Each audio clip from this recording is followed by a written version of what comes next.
गुरु ने जो कह दिया वही सर्वोपरि है।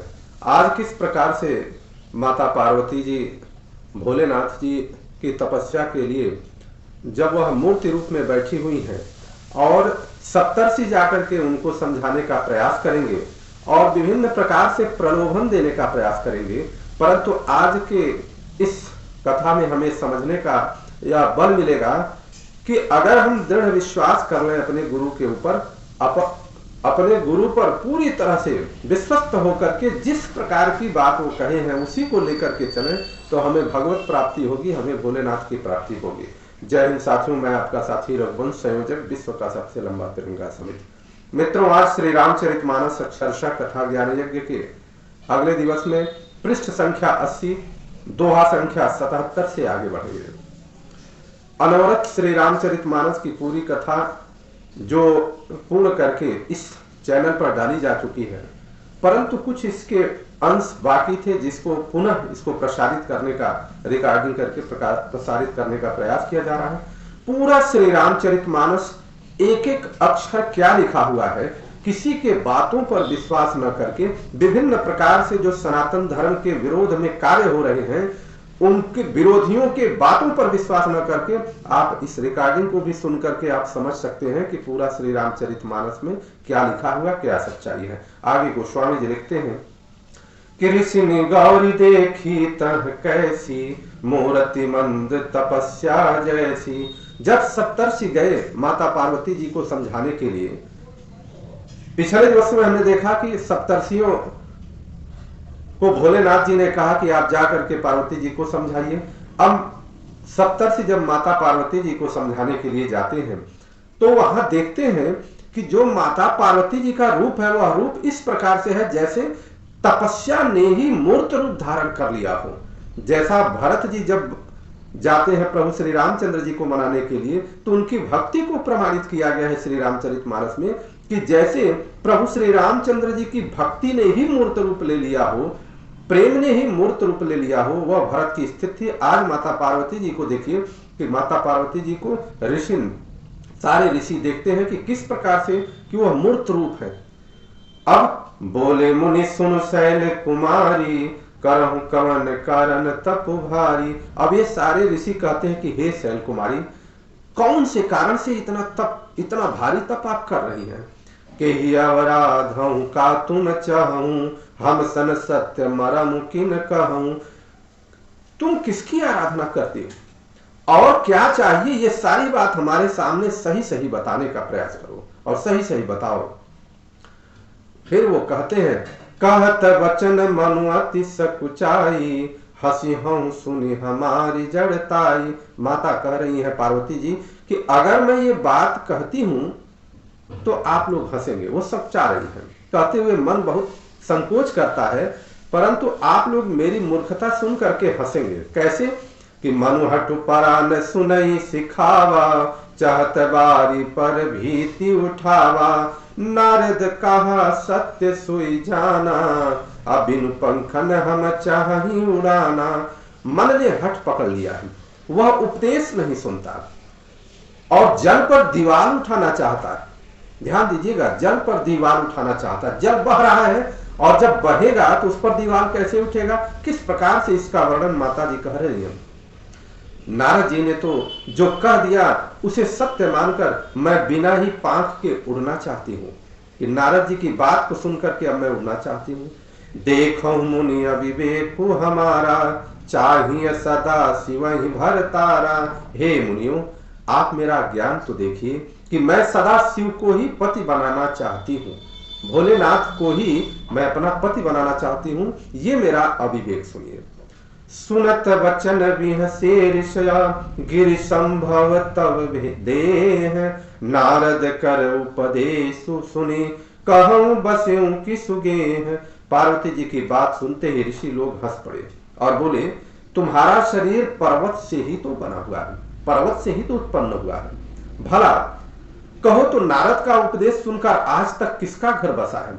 सभी लोग नारद का मजाक उड़ाते हैं कि नारद भगवान चले जाएं तो लगाने बजाने का काम करते हैं, परंतु उसमें एक अच्छी बात क्या है कि नारद भगवान कभी झूठ नहीं बोलते। और जब झूठ कोई नहीं बोलेगा और जहां जाएगा सही सही बोलने का प्रयास करेगा तो वह ऐसा ही लगेगा कि वह लगाने बजाने का काम कर रहा है, कभी वह झूठ नहीं बोलते। और इसी कारण से माता पार्वती जी ने नारद भगवान के उन बातों को हृदय में धारण करके और तप कर लिया। कारण कि नारद जी कभी झूठ नहीं बोलते। दक्ष सुतन उपदेशन ही जाई, अतिन फिर भवन न देखाई, चित्र के तु कर घरून घाला, कनक कशिपु कर पुण्य सहाला। उन्होंने जाकर दक्ष के, देखिए नारद जी का वर्णन कर रहे हैं सप्तर्षि, क्या कर रहे हैं कि नारद के कहे पर किसी का घर बसा है।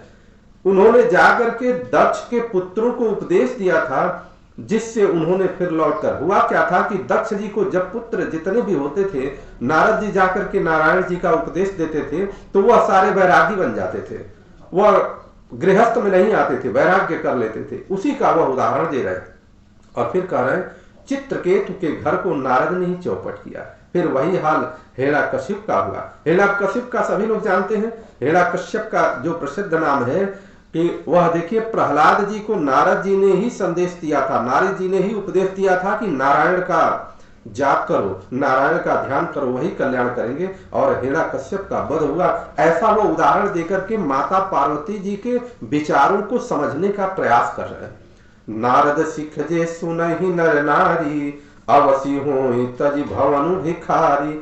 नारद के जो सिखाई हुई बात को जो भी नर नारी सुनेगा वह निश्चित रूप से अपना भवन त्याग करके भिखारी हो जाएगा, ऐसा होता है।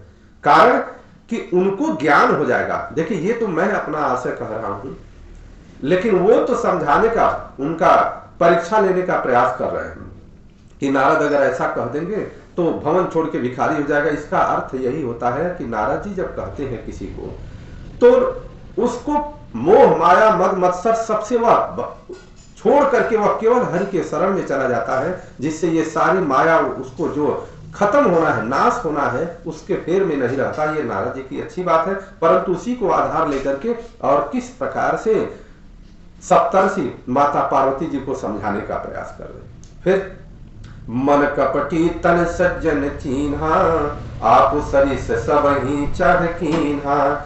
मन तो कपटी है, शरीर पर सज्जनों के चिन्ह हैं, वे सभी को अपने समान बनाना चाहते हैं। अपने समान बनाना चाहते हैं का अर्थ यही हो गया कि वो वैरागी बना देना चाहते हैं।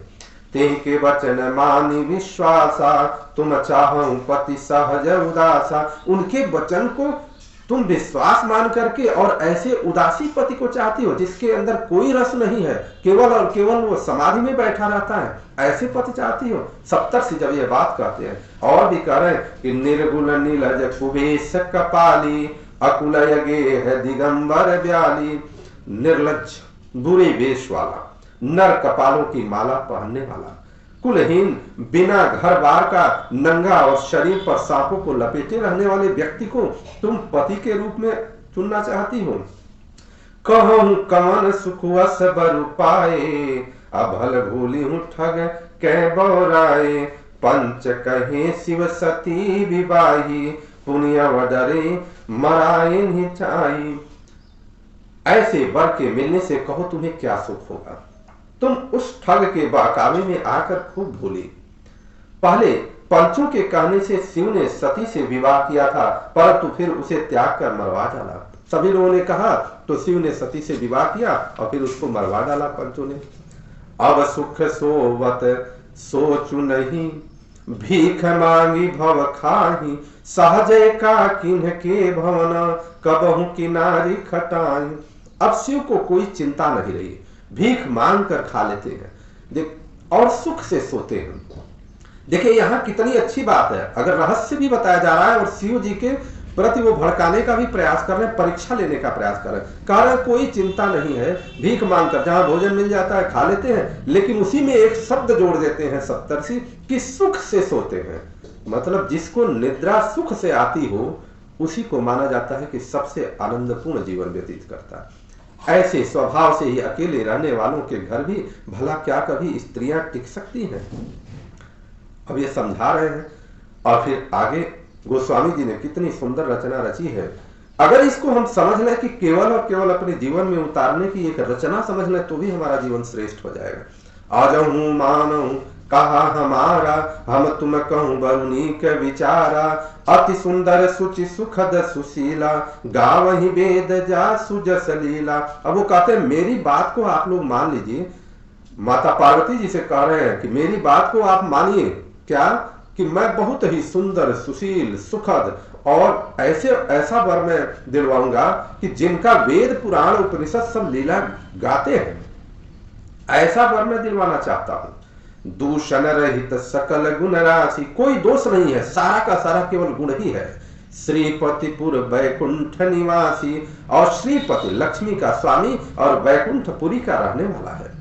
असवर तुम ही मिलाऊ बयानी, असुनत बसहि कह वचन भवानी। हम ऐसे वर को लाकर तुमसे मिला देंगे। वह सुनते ही पार्वती जी हंस करके बोली।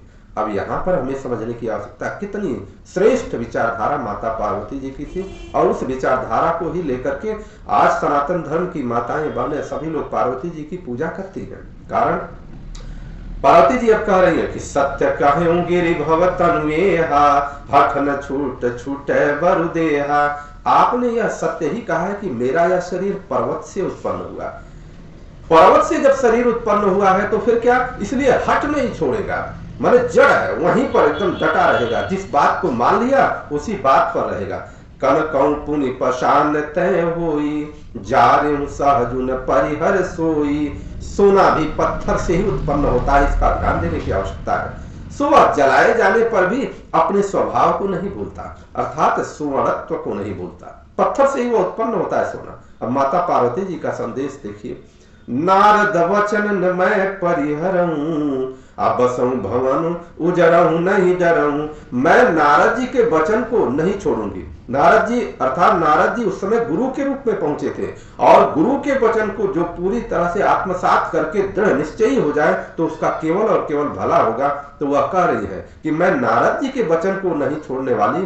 क्यों अब नहीं छोड़ने वाली? और इससे मैं डरती भी नहीं कि घर बसेगा या उजड़ेगा, लेकिन नारद जी की जो वचन है उसी वचन को मैं मान करके चल रही। गुरु के वचन प्रतीति न जेहि, सपने सुगमन सुख सिद्धते ही। गुरु के वचन सत्य, देखिए प्रतीति न जेहि, जिसको गुरु के वचनों में विश्वास नहीं है उसको सपने सुगमन सुख सिद्धते ही, उसको सुख और सिद्ध स्वप्न में भी सुगम नहीं होगी। ऐसा ये समझ करके ये हमें संदेश है।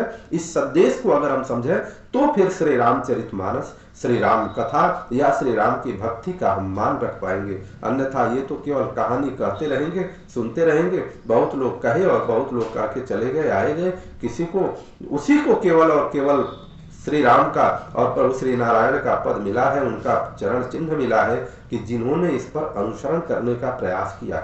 महादेव गुण भवना, विष्णु सकल गुण धाम। अब कह रही है कि महादेव, मान लिया कि वो अवगुण के पूरे तरह से भंडार है, और विष्णु जी सकल गुण का धाम, पूरे गुणों के वो धाम है, ये मैं मान ले रही हूं। लेकिन फिर वो कहती है जेहि कर मनुरम जाहि सना, तेहि तेहि सन काम।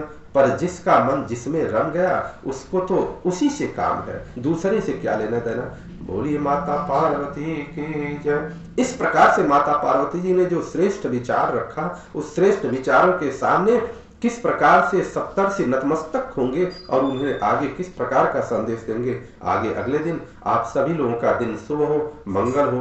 बोलिए माता जानकी की जय, प्रभु श्री रामचंद्र की जय, चारों भाइयों की जय, सप्तर्षियों की जय, श्री अयोध्या धाम की जय, श्री सरयू मैया की जय, श्री हनुमान जी महाराज की जय, श्री माता पार्वती की जय, भगवान भोलेनाथ की जय। हर हर महा